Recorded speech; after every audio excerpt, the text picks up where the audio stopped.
we have our lovely lady in red back in studio with us today inside South Florida. Thanks for coming in, Saman. Thank you so much for having me. Yes, you always bring in joy and light because you are so beautiful, but also great important topics. Of course, coming in as the U.S. Immigration Law Council trusted advisors that we have here at ISF. So talking about a very important topic today, traveling. Yes. We know that the summer travel is going on. It's picking up. Everyone's planning their vacations.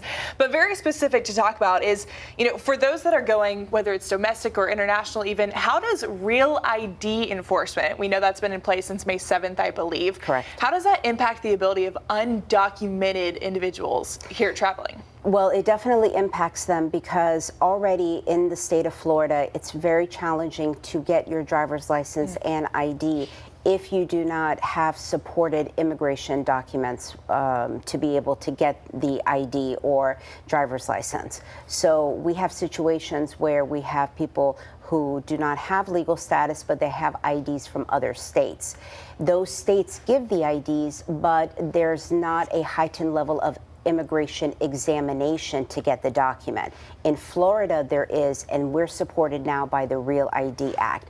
So if you don't have that golden star on your driver's license, that means that you really have not been vetted for your proper status in the United States.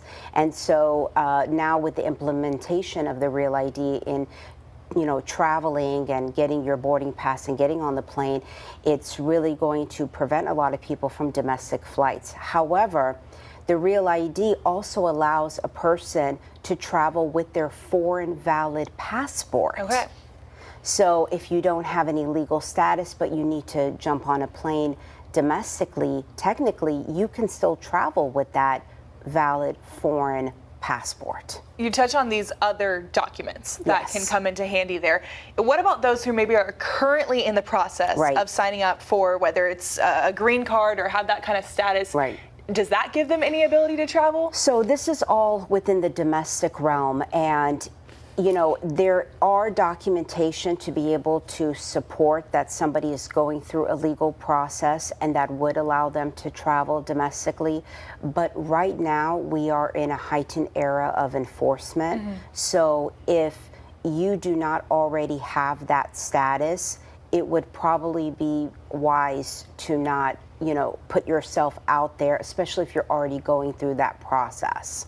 So while you may be allowed to do it, you may want to refrain from doing it until you get your actual benefits, since you're already in the middle of a process. That's right. Saman, I feel like I'm looking at you so intently because I'm taking all of this in. This is such great information. And we even touched off air. I mean, everyone has to deal with the Real ID. And so this is great information that ISF, I hope you're taking notes. But I know we also probably have some more questions to ask you. So where can we go for more information and to just further pick your brain on all of this? Definitely. Thank you. You guys can visit my website, www.us-ilc.com. You can give us a call, 954-589-1180. And our social media accounts at immigration_attorney_SAMAN.